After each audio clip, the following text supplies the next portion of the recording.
नमस्ते दोस्तों, नमस्ते बच्चों, कैसे हो। मैं विनोद कुमार यूपीएस लक्ष्मपुर आपके अच्छे स्वास्थ्य की कामना करता हूँ।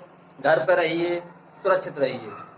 जैसा कि बेटा मैंने कल की वीडियो में आपके लिए साधारण ब्याज के बारे में बताया था कि आखिर साधारण ब्याज क्या है। कल मैं साधारण ब्याज का पूरे डिटेल में तुम्हें 2 वीडियो डाल चुका हूँ कि आखिर ये साधारण ब्याज क्या है, इसका पूरी तुम्हारे लिए समझाया था। क्योंकि जब मैंने कल वीडियो शुरू करी थी तो मैंने तुम्हें कल बताया था कि हमारी ब्याज 2 प्रकार की होती हैं, एक चक्रवृद्धि ब्याज और एक साधारण ब्याज। और मैंने जब ब्याज शुरू करी तो तुम्हें दोनों टाइपों के बारे में बताया था, इनकी डेफिनेशन को मैंने क्लियर कर दिया था कि जो साधारण ब्याज होती है यानी कि एसआई, ये जो साधारण ब्याज होती है ये प्रत्येक साल की क्या होती है, बराबर होती है। और चक्रवृद्धि ब्याज प्रत्येक साल की क्या होती है, अलग अलग होती है। तो आज का जो हमारा विषय रहेगा, आज जो हम चर्चा करेंगे कि आखिर ये चक्रवृद्धि ब्याज हर साल की अलग अलग कैसे होती है। तो सबसे पहले तो मैं थोड़ी सी बात को इसे क्लियर कर देता हूं कि आखिर इन दोनों ब्याजों में अंतर की परिभाषा के रूप में तो मैंने बता दिया था कि लेकिन इनमें अंतर कैसे आता है। हम छोटी सी चीज ले लें कि एक सवाल ले लें कि 100 रुपये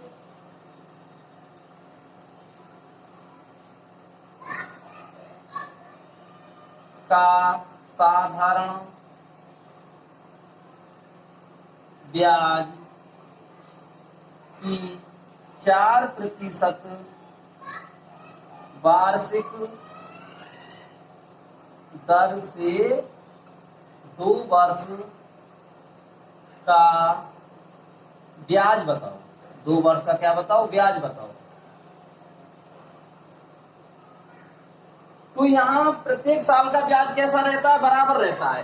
कैसे, यदि हम इसका मतलब ये 100 रुपये है, हमारे पास कितने हैं, 100 रुपये हैं और 4% की दर है। कितने परसेंट की दर है, 4% की दर है। तो एक साल में ब्याज कितनी बनेगी, 4 रुपये बनेगी।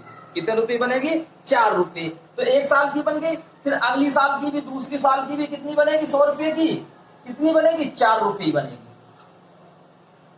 4 रुपये बनेगी दूसरी साल की भी। तो यहां से जो ब्याज बनी वो कितनी बनी, 8 रुपये बनी।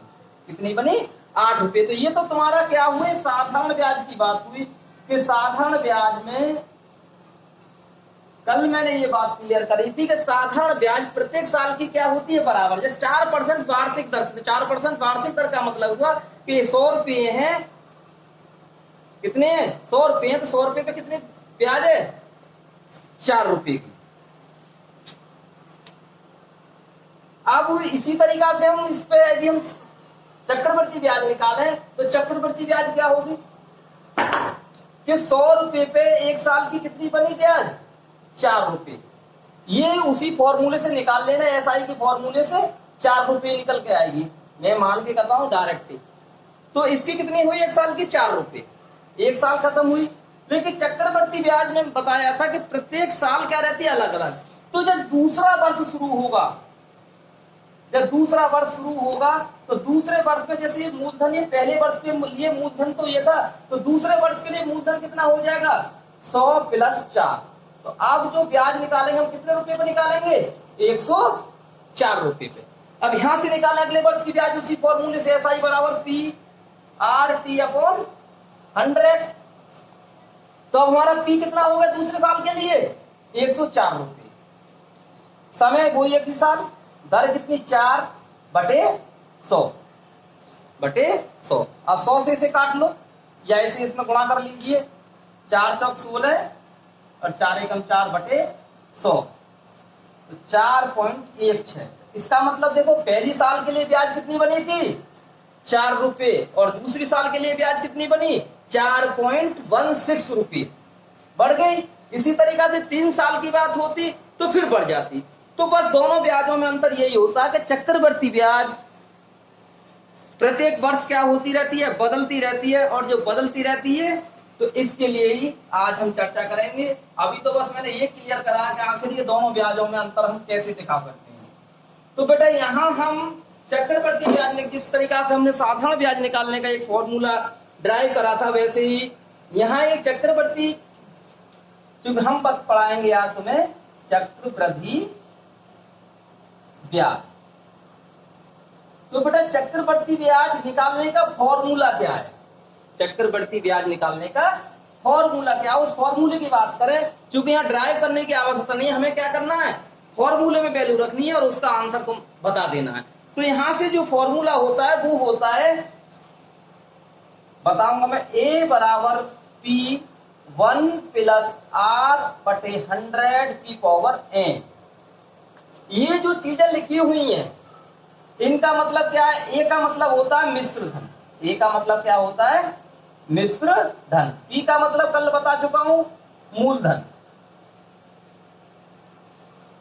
इस R का जो मतलब होता है दर, कल बताया था। और यहां जो ये n लिया गया है ये समय है। क्या है ये? समय।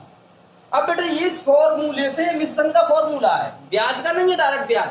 अब कल मैंने तुम्हें समझाया था कि हमें मिश्रण पता हो और मूलधन पता हो, मिश्रण पता हो और मूलधन पता हो तो हम ब्याज निकाल सकते हैं। कैसे निकाल सकते हैं ब्याज? तो ये ब्याज बराबर मिश्रधन। कल फॉर्मूले को ध्यान रखना, यदि कल की वीडियो देखी होगी तो मैं जरूर याद आ गया होगा कि हाँ ये बात कल सर ने बताई थी। तो ब्याज, जब हमें मिश्रण पता पड़ जाएगा तो मूलधन घटाने के बाद में क्या निकाल देंगे? ब्याज निकाल देंगे। और तुम ये चाहोगे सर डायरेक्ट ही ब्याज हम कैसे निकालेंगे, तो डायरेक्ट भी ब्याज निकालने का फॉर्मूला बना सकते हैं हम इसका। इसी फॉर्मूले को दूसरी तरह से क्या करते, वेरीफाई कर दे। अभी ब्याज, क्योंकि ब्याज की बात कर रहे हैं हम, कंपाउंड चक्रवर्ती ब्याज, तो शॉर्ट में इसके लिए हम CI कह सकते हैं। क्या कह सकते हैं? CI। C का मतलब कंपाउंड। चलो लिखता हूं, ये जो ब्याज है चक्रवर्ती ब्याज है, चक्रवर्ती ब्याज। तो इसके लिए चक्रवर्ती ब्याज बोलते हैं कंपाउंड इंटरेस्ट। इंटरेस्ट शॉर्ट में इसके लिए हम CI कह सकते हैं, जैसे हमने सिंपल इंटरेस्ट के लिए SI कहा था। तो अब यहां से हम CI निकालना चाहें तो CI, मिश्रण कितना हमारे पास, मिश्रण का फॉर्मूला क्या है? P1 प्लस R बटे 100 की पावर n माइनस मूलधन हमने कितना माना था? P। अब इसमें से P क्या कर लो, कॉमन कर लो, तो ये डायरेक्ट ब्याज निकालने का फॉर्मूला बन जाएगा की पावर n माइनस 1। ये डायरेक्ट में ब्याज भी निकालनी है तो इस फॉर्मूले से क्या निकाल सकते हैं हम? ब्याज निकाल सकते हैं, डायरेक्ट चक्रवर्ती ब्याज निकालनी है। और निकालने का सबसे बढ़िया तरीका यही है, मिश्रण निकाल लो और उसमें से मूलधन घटा दो, डायरेक्ट ही ब्याज निकल आएगी। इतनी बड़ी प्रोसेस है, क्योंकि यहाँ पर तुम्हें समस्या आएगी कि पहले इसको हल करोगे, फिर एलसीएम लोगे, फिर -1 करोगे तो बहुत बड़ी समस्या आ जाएगी। इसलिए डायरेक्ट इस चीज को। और बेटा ये जो अभी जो फॉर्मूला लिखा हुआ है, ये जो फॉर्मूला है ये वार्षिक के लिए है। किसके लिए है ये? वार्षिक। जब ब्याज की दर कैसी हो? वार्षिक ब्याज दर कैसी हो? क्योंकि मैं कल भी बता चुका हूं, क्योंकि हम जब ब्याज पढ़ते हैं तो हम बार बार उसका नाम नहीं लेते ब्याज का, खाली क्या लिख देते हैं? दर। तो इस दर का ही मतलब क्या है? ब्याज दर से है। चाहे साधारण ब्याज दर होगी तो साधारण ब्याज दर लिखा हुआ होगा, चक्रवर्ती ब्याज दर होगी तो चक्रवर्ती लिखा हुआ होगा। तो ये जो फॉर्मूला अभी हमारा किसके लिए लिखा है मैंने? वार्षिक ब्याज दर के लिए। अब बेटा यहां से एक बात को विशेष रूप से ध्यान रखना, कल वाली बात है ही कि जो मैंने कल बताया था तुम्हारे लिए, क्योंकि ये जो हमारा फॉर्मूला लिखा हुआ है P1 प्लस R बटे 100 की पावर n, ये भी मैंने बता दिया, ये वार्षिक ब्याज दर निकालेगा। क्या निकालेगा? वार्षिक ब्याज निकाल के देगा। जब ब्याज कैसी होगी? वार्षिक दर होगी। अब जैसे कल बता रहा था मैं कि ऐसा ही नहीं है कि ब्याज खाली हम वर्ष में निकाल सकें। कोई हमसे महीने की भी ब्याज ले सकता है, तिमाही ले सकता है, चौमाही ले सकता है, छमाही ले सकता है। तो यदि वार्षिक ब्याज की गणना करनी है तो इस वाले फॉर्मूले को इसी टाइप से लगाएंगे। और मैंने कुछ पॉइंट बना रखे हैं, हम इसी फॉर्मूले को लगाते रहेंगे, चाहे तो ब्याज तिमाही हो या छमाही हो। छमाही ब्याज का मतलब क्या हुआ कि छमाही होती है 6 महीने की, तो एक साल में कितनी छमाही बन जाएंगी? एक साल में छमाही बनेंगे 6 माही। एक साल में छमाही बन जाएगी 2। और यदि एक साल की बात करें तिमाही की, तिमाही तिमाही, तो तिमाही कहते हैं 3 महीने के लिए, तो 3 चौक 12, तो कितनी तिमाही बन जाएंगी? 4। अब ब्याज की गणना यदि वार्षिक करनी है तब डायरेक्ट इस फॉर्मूले को लगाएंगे। छमाई करनी है तो पहले मैं कुछ बताऊंगा, उस चीज को चेंज करना होगा। तिमाही करनी है तो मैं बताऊंगा उस चीज को, तुम्हें क्या करना होगा, चेंज। मैं पहले इस चीज को बता देता हूं। वार्षिक ब्याज की गणना करनी है तो ऐसा करना है। अब देखो ये पॉइंट लिख रहा हूं मैं, कुछ याद करने हैं। यदि ब्याज की गणना, ब्याज की गणना प्रति छमाही की जाए, यदि ब्याज की गणना प्रति छमाही की जाए तब समय दोगुना तथा दर आधी रह जाती है। ये याद रखना, समय दोगुना का मतलब अभी पीछे मैं बता चुका हूं, चूंकि एक साल में कितनी होती है, 2 छमाही होती हैं, तो 2 साल में कितनी छमाही होगी, 4 हो जाएंगी। 3 साल में कितनी हो जाएंगी, 3 दूनी 6 हो जाएंगी। और दर कितनी, जितनी भी दर दे रखी होगी उसका क्या कर देंगे, आधा कर देंगे। तो एक पॉइंट ये बना। एक दूसरा पॉइंट और लिख लीजिए,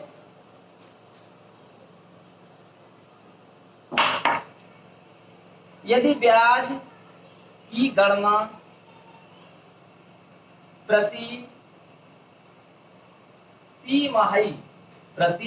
तिमाही की जाए, यदि ब्याज की गणना कैसी करी जाए, प्रति तिमाही करी जाए, तब समय 4 गुना, समय कितना हो जाता है, 4 गुना। 4 गुना क्यों हो गया, क्योंकि बता चुका हूं कि एक साल में कितनी तिमाही होती हैं, 4 होती हैं। कितनी होती हैं, 4। तो समय 4 गुना तथा दर 1/4, दर 1/4 रह जाती है। तो ये तो बेटा हमारे फॉर्मूले हुए, ये क्या हुए, हमारे फॉर्मूले। अब मैंने तुम्हें तीन चीजें बता दी हैं। वार्षिक ब्याज की गणना है तब ये फॉर्मूला डायरेक्ट लगा देना है। छमाही की है तो फर्स्ट पॉइंट पे मैंने जो लिखवाया था उसके अकॉर्डिंग ये फॉर्मूला लगाना है। तिमाही की है तो सेकंड पॉइंट के अकॉर्डिंग ये फॉर्मूला लगाना, फॉर्मूला सब में यही लगाना है। अब इससे जुड़ी हुई हम कुछ प्रॉब्लम लेते हैं। 3 तरीका के सवाल इसमें होंगे, जब ब्याज की गणना वार्षिक हो, छमाही हो और तिमाही हो। तो हम सबसे पहले इस प्रॉब्लम को देखने के लिए सबसे पहले ब्याज की गणना हम कैसे कराते हैं, वार्षिक कराने की कोशिश करते हैं। अब सवाल लिखते हैं और उस सवाल को समझते हैं।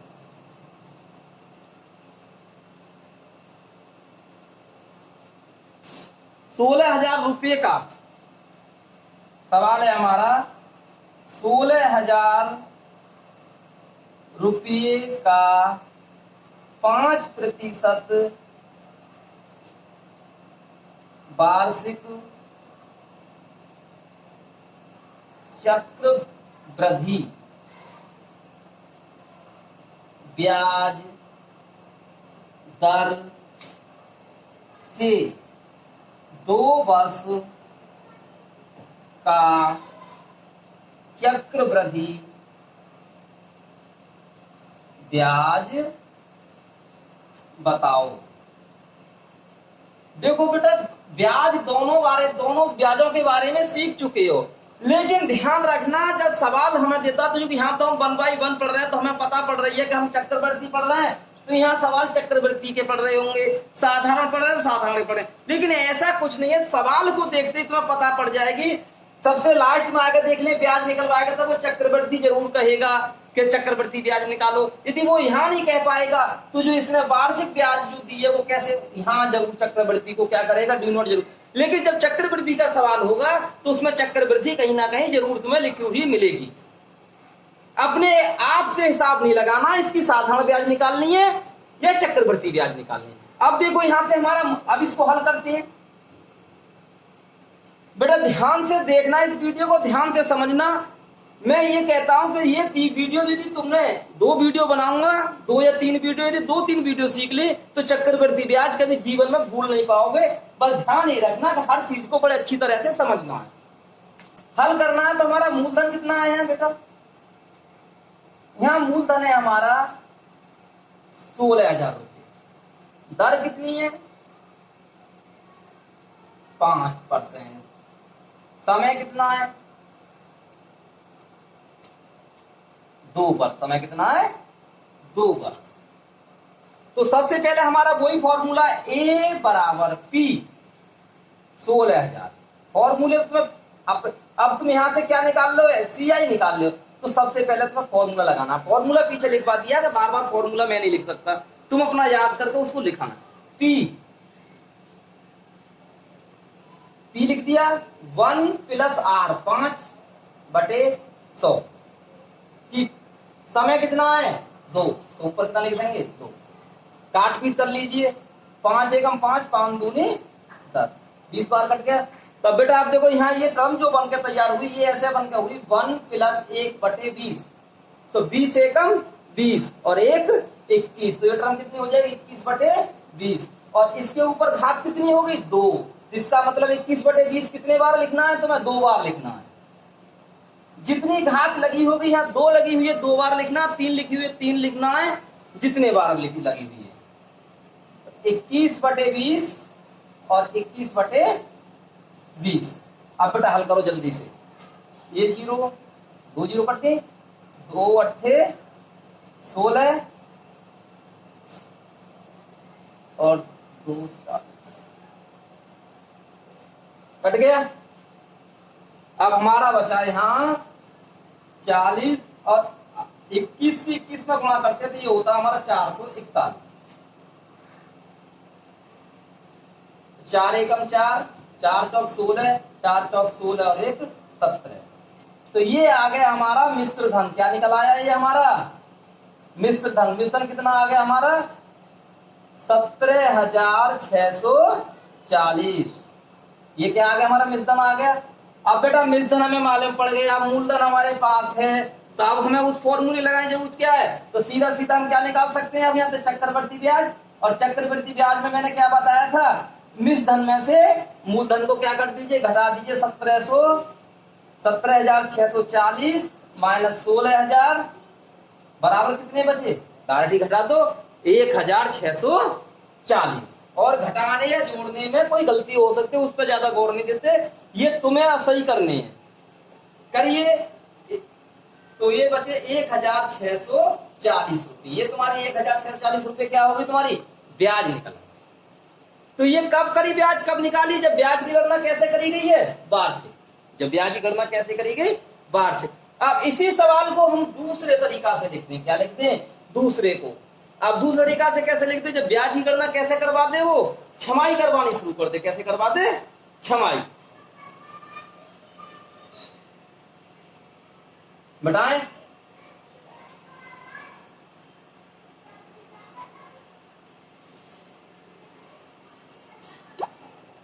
अब यहाँ वो इसी तरीका से थोड़ा सा चेंजिंग कर देगा इस सवाल में कि 16,000 रुपये का 5% वार्षिक चक्रवृद्धि। 5% की जगह पे तुम यहाँ कुछ और कर लो, तुम्हारा समझ में अच्छी तरह से आ जाएगा।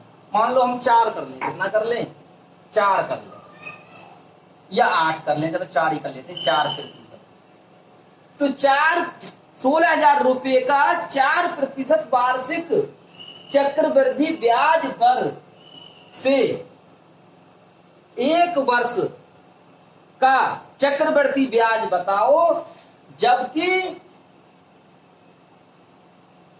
ये लाइन जोड़ेगा इसमें, जबकि ब्याज की गणना प्रति छमाही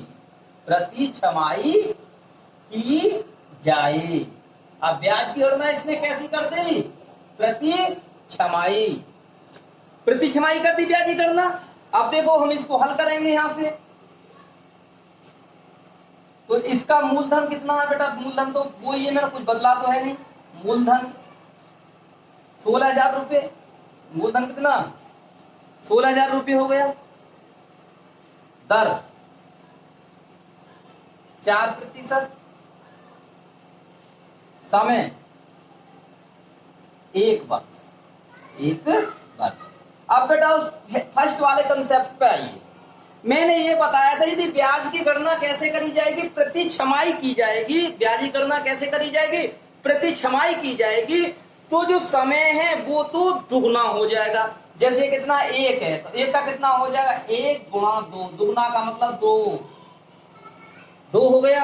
अब यहाँ समय n की वैल्यू कितनी निकलेगी हमारी, 2।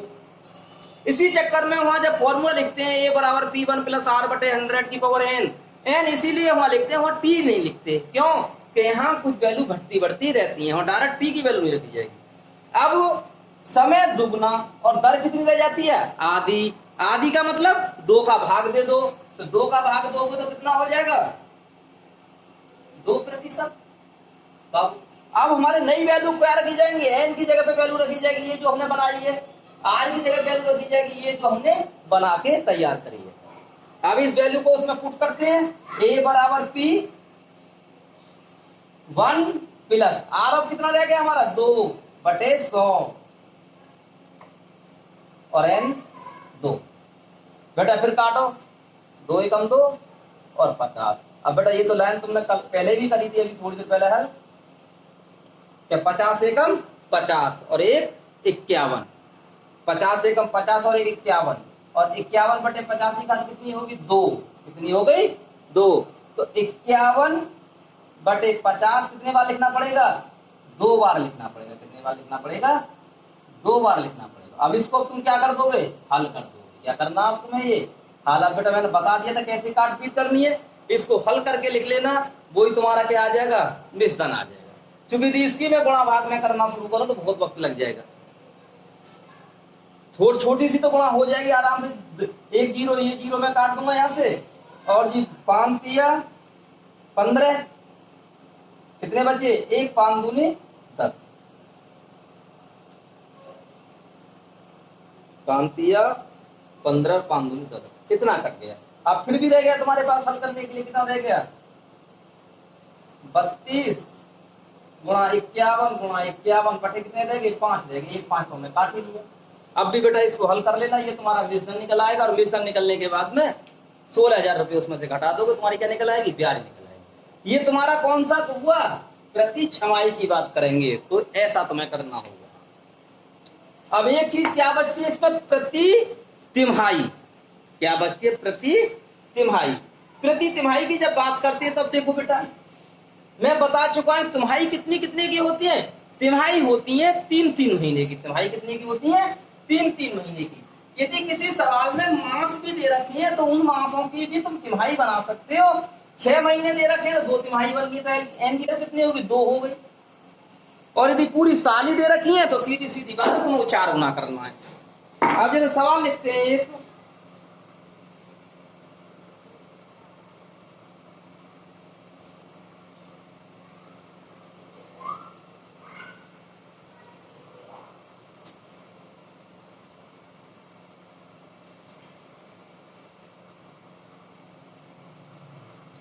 $125, चलो 1,25,000 रुपये लेते हैं। 1,25,000 रुपये का 8% वार्षिक दर से, वार्षिक दर से 9 माह का चक्रवृद्धि ब्याज बताओ, ब्याज बताओ। जबकि ब्याज की गणना प्रति तिमाही की जाए, प्रति तिमाही की जाए। आगे बेटा तीसरा वाला सवाल, इसमें पहले में वार्षिक गणना थी, दूसरे में छमाही की बात करी थी, अब तक किसकी बात कर रहे हैं, ब्याज कैसे निकलवाना चाह रहे हैं तुमसे, तिमाही। तो हमारे पास मूलधन कितना है, 1,25,000, 1,25,000। दर कितनी है? 8%। समय कितना है? 9 मास। वर्ष नहीं है यहाँ।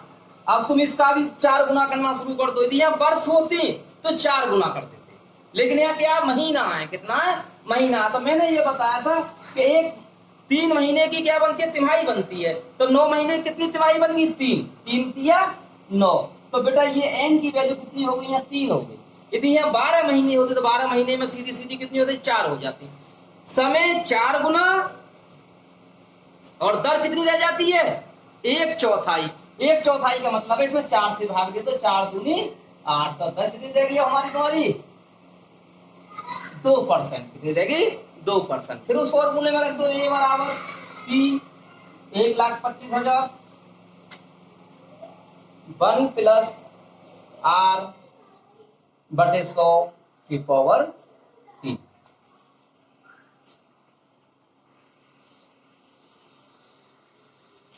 बेटा काटो, 50 बार कट जाएगा। अब देखो वही बात आ गई तुम्हारे सामने। अभी हल करा था 50 से 50 और 1 51। कितनी घात लगी हुई है? 3 बार लिखी हो तो कितने बार लिखेंगे? 3 बार। 51 गुणा 51 गुणा 51। इसके भी नीचे 50, इसके नीचे 50, इसके नीचे 50। 1 2 3 1 2 3 5 दूनी 10 और 5 25। 1 5 कट गया, 5 25 और 5 एकम 5। तो कितने बचे बस तुम्हारे पास? 51 गुणा 51 गुणा 51। जब इन तीनों की गुणा करोगे तो तुम्हारे पास क्या निकल आएगा? मिश्र धन निकल के तैयार हो जाएगा। इन तीनों की गुणा करके बताओ कितना आएगा? 1,32,651। 1,32,651। ये मिश्र धन निकल आया। अब क्या निकाल रही है? ब्याज। तो वो तुम अपने आप से निकाल ली। 1,32,651 में से 1,25 घटा दो। क्या कर दो? 1,25 घटा दो। जो भी आएगा वही तुम्हारा क्या हो जाएगा? आंसर। तो बेटा देखो, इस वीडियो में तुमने चक्रवर्ती ब्याज के जो इसका फॉर्मूला था उस फॉर्मूले को कैसे ड्राइव करा वो मैंने बताया। ब्याज की गणना कैसे करी जाए, छमाही करी जाए, तिमाही करी जाए या वार्षिक करी जाए, तो उसके नेम क्या है वो मैंने सब बताया। और सबसे जुड़े हुए मैंने एक एक क्या करा, तुम्हारे पास प्रॉब्लम सॉल्व करी। अब इसी तरीका के सवाल तुम अपने हाथ से बना के भी लिख सकते हो और निकाल के देख सकते हो। इनको बार बार रिवाइज करोगे। यदि या तुम्हारे पास कोई भी बुक हो उस बुक में से ऐसे सवाल मिल जाएंगे, उन सवालों को निकाल के देख सकते हो। अब ये तो इसका फर्स्ट पार्ट हो गया। अब बेटा इससे आगे की कोई चीज ट्रिक सीखनी है तो तुम दूसरी वीडियो चक्रवर्ती ब्याज से जुड़ी हुई सेकंड वीडियो को जरूर देखें। धन्यवाद।